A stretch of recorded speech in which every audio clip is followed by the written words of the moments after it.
Resurvey అధికార party నాయకుల దుర్వినియోగానికి అధికార పార్టీకి ఒక ఫోర్స్గా తయారైంది అధ్యక్ష. గత ప్రభుత్వంలో మరి రెవెన్యూ మినిస్టర్ గారు వచ్చినాక ఒక నమ్మకం విశ్వాసం వచ్చింది అధ్యక్ష.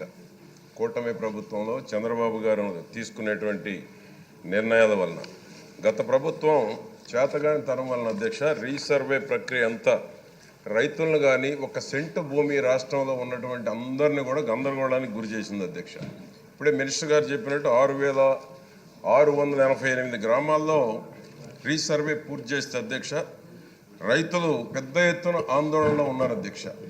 అంతేకాకుండా అధ్యక్ష రీసర్వే చేశామని చెప్పారు, అభ్యంతరాలని పరిగణనలోకి తీసుకోకుండా రీసర్వే చేశారు అధ్యక్ష. అంతేకాకుండా అధ్యక్ష హెచ్చు తగ్గులు ఉన్నాయని, సరిహద్దులకు సంబంధించి తప్పులు తడుగ్గా ఉందని అనేక కంప్లైంట్స్ కూడా అధికారుల దృష్టికి గత ప్రభుత్వంలో రావటం కూడా జరిగింది అధ్యక్ష. దానికి రీసర్వే పేరిట నోటీసులు కూడా ఇవ్వలేదు అధ్యక్ష.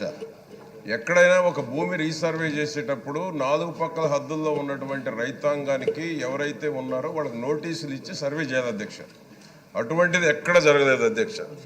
దీన్ని వైసీపీ కేవలం వాళ్ళ కార్యకర్తలకి వాళ్ళ నాయకులకి అనుకూలంగా రీసర్వే చేయడం జరిగింది అధ్యక్ష.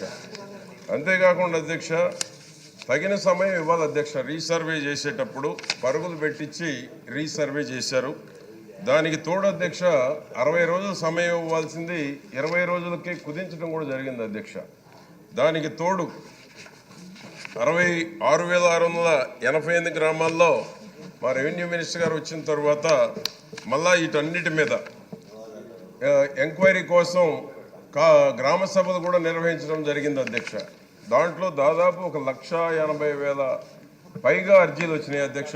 అంటే ఎన్ని తప్పులు చేశారు వైసీపీ ప్రభుత్వంలో, ఎన్ని మోసాలు చేశారు అధికార పార్టీ నాయకులు, అధికార పార్టీ కార్యకర్తలు ఆనాడు ఉన్న ప్రభుత్వంలో ఎన్ని తప్పులు చేశారు అనేటువంటి దానికి వచ్చిన అర్జీలను బట్టే అర్థమవుతుంది అధ్యక్ష. 1,80,000 అర్జీలు వచ్చినాయి.